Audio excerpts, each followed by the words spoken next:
Barb Steinberg, teen life coach, parent coach, and speaker on teen girl issues. I have had so many interactions with parents over the years, and I often hear them start sentences with, you know, if I were her, I would blah, blah, blah, blah, blah. Or if it were me, I would blah, blah, blah, blah, blah. So they might say something like, if it were me, I would love to go to prom with my friends. Or if it were me, I would love to have, a huge group of friends rather than just one friend that I see periodically. Or, if I were her, I would study so much harder so I could get those straight A's so I could get into that college of my choice. And so often when I hear them start a sentence like that, I'm thinking to myself, but you aren't her and she isn't you. And that can be hard as parents because this little being that we had when they first came out or first arrived on our doorstep, we thought, they are an extension of us. And this little being is a huge part of me. And we kind of see ourselves in them. And so often we want them to be like us. Because we think that the way that we do things, the way that we live is the right way. Because we're doing it that way. So obviously we like it that way and we agree with that. So we think it's the right way, our beliefs, our thoughts, our behaviors. And we want our daughters to emulate that because we think it's right. So sometimes we can lose sight that, oh, she isn't me. Anytime we want to start a sentence with, well, if it were me, well, if I were her, I would.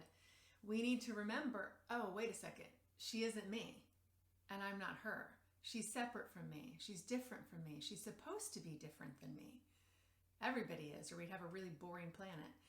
But if we can remind ourselves gently, like, oh, right, she has her own life, her own path. She's supposed to be learning how she wants to do life, not to emulate and do it exactly how I've done it, because the way I've done it is the way it was right for me. So I think when we have those types of thoughts, it really allows for a lot of compassion towards our girls. And it also gives them a lot of freedom, appropriate freedom that they need to grow into who they are meant to be. And so when we find ourselves saying, let's use the prom as an example. And she says, I don't really think I want to go to prom. And that might break your heart. And you're thinking, oh my gosh, it's one of the most important experiences in high school. And I really think you should go, and I think it should look like this, and blah, blah, blah. That might be a time to say, tell me more about that. I hear you. You don't want to go to prom. I'm curious. What made you decide that? And then we can really learn what's behind that choice and that decision.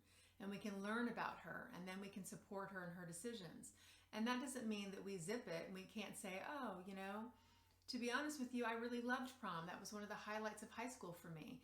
And it makes me a little sad that you don't want to go, but that's really more about me than you. And so if you really think that it will make you happy and it's a decision that'll make you feel good in the long run to not go, I support you. I'm behind it. So such an honoring response, right? So just a little reminder that our girls are separate from us. They have their own path, their own life, and we really want to create the space for that, for them to kind of do it their way rather than our way all the time. So hopefully this has been helpful. If it has, I hope that you'll like this video if you're on Facebook, or share it with your friends, or comment below. If you're on YouTube, I hope you'll subscribe to my YouTube channel. And I hope that you'll sign up for my monthly newsletter on barbsteinberg.com. Thanks for listening, everybody. Have a good day.